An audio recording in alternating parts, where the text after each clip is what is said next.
Hi friends, ఈరోజు మనం ఒక పెద్ద చర్చనీయాంశమైన తిరుపతి లడ్డు వివాదం గురించి మాట్లాడుకుందాం. ఈ కేసులో రీసెంట్గా సిట్ ఫైనల్ ఛార్జ్ విడుదల చేసింది. దానిలో 36 మంది నిందితులను చేర్చారు. టీటీడీ దేవస్థానంలో భక్తులకిచ్చే ప్రసాదమైన లడ్డూలో కల్తీ జరిగింది.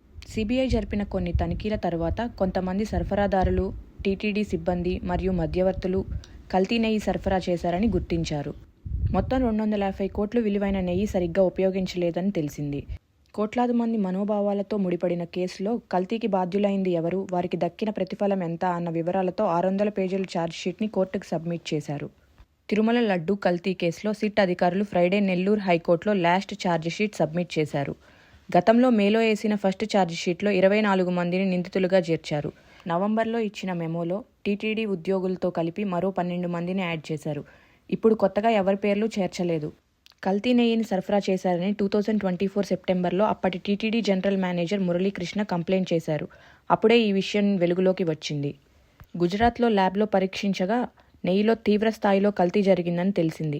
3 సార్లు కంప్లైంట్ ఇచ్చినా నాణ్యమైన నెయ్యి పంపలేదని ఏఆర్ డైరీని A1గా, ఆ సంస్థ MDని A2గా చేర్చారు.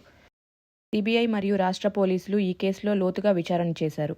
సిట్ బృందం 14 నెలల పాటు 12 రాష్ట్రాలలో విచారణ చేశారు.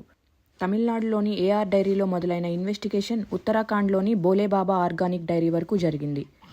బోలేబాబా డైరెక్టర్స్ ఈ కల్తీలో కీలక సూత్రధారులని తెలిపారు. నెయ్యి తయారీ కోసం ఢిల్లీ, రాజస్థాన్, హర్యానా నుండి రసాయనాలు పంపినట్లు విచారణలో తెలిసింది.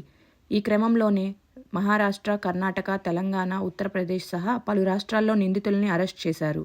వైసీపీ ఎంపీ వైవి సుబ్బారెడ్డి, మాజీ PA చిన్నప్పన్నని కూడా అరెస్ట్ చేశారు.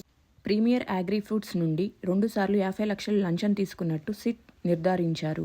Thank you for watching. Subscribe for more interesting videos.